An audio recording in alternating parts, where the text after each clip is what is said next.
मुझे हमेशा ये महसूस होता है कि पाकिस्तान में कैंसर के हवाले से इंफॉर्मेशन बहुत कम है, मिस इन्फॉर्मेशन बहुत ज़्यादा है। तो आप कुछ बताइएगा कि कैंसर होने का इम्कान किन चीज़ों से बढ़ जाता है, और कैंसर को कम से कम रखने के लिए हमें तर्ज ज़िंदगी कैसा अपना रखना चाहिए। आपने बहुत प्रैक्टिकल और बहुत अच्छे सवाल से ये प्रोग्राम शुरू किया है, क्योंकि जाहिर है कैंसर ऐसा लफ्ज है जिसको सुनते ही एक दिल में डर सा बैठ जाता है हर एक के। जी। लेकिन कुछ चीजें ऐसी हैं जिनसे कैंसर होने की रिस्क बढ़ सकती है, और कुछ ऐसी हैं जिनको आप घटाएं तो उससे कम से कम कैंसर पोस्टपोन हो सकता है। बजाय हम्म। 20 साल की उम्र के होने में 70 साल की उम्र में होगा। तो सही। कई चीजें, लेकिन कुछ चीजें ऐसी हैं कदीर और कोमल कि जिनके बारे में आप कुछ भी नहीं कर सकते। और उसमें हम्म। सबसे बड़ी चीज जो है वो एजिंग, यानी जब आपकी उम्र बढ़ती जाती है तो जिस तरह अपना चेहरा नहीं पहचाना जाता आईने में हम्म। वक्त के साथ, उसी तरह अंदरूनी तौर पे भी चीजें बदल रही हैं जाहिर है। और हर सिस्टम जो है वो कम से कम एफिशिएंट होता जा रहा है, खासकर हमारा डिफेंस सिस्टम जो है।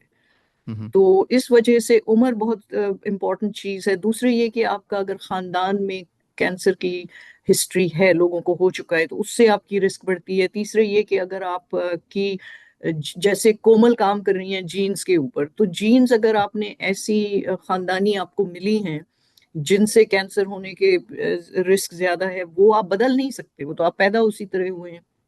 हम्म। और एक और चीज जो नहीं बदल सकते अभी तक और जो हम बदलना चाह रहे हैं वो ये है कि अगर आपको खुदा ना करे पहले कैंसर हो चुका है और उसका इलाज हम्म। आपको इन दवाओं से हुआ है जो आपके जिस्म को डैमेज भी कर सकती हैं, उन दवाओं की वजह से आपको एक नया कैंसर हो सकता है, यही नहीं कि वही वाला कैंसर वापस आए। तो ये हम्म। तो चार चीजें ऐसी हैं, यानी आपकी उम्र, आपका खानदानी हिस्ट्री और आपकी जीन्स, और अगर आपको पहले कोई दवाएं मिल चुकी हैं कैंसर की, इन सब चीजों से कैंसर की रिस्क बढ़ती है। लेकिन कुछ चीजें ऐसी हैं जो आप बदल सकते हैं रिस्क उसकी, जैसे स्मोकिंग है।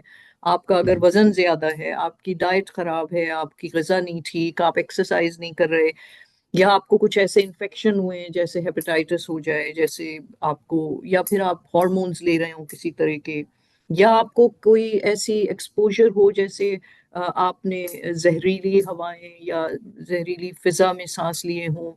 रेडियोथेरेपी मिली हो, इन चीजों से एक्सपोजर से भी हो सकता है। और जाहिर है अगर आपका कुव्वत दिफा जो है वो किसी भी वजह से जिस्म में कम हुई भी है। लेकिन इन सब में जो चीज कॉमन है कदीर, वो है इन्फ्लेमेशन। अब इन्फ्लेमेशन का तर्जुमा आप करिए उर्दू। सोजिश। जी। सोजिश।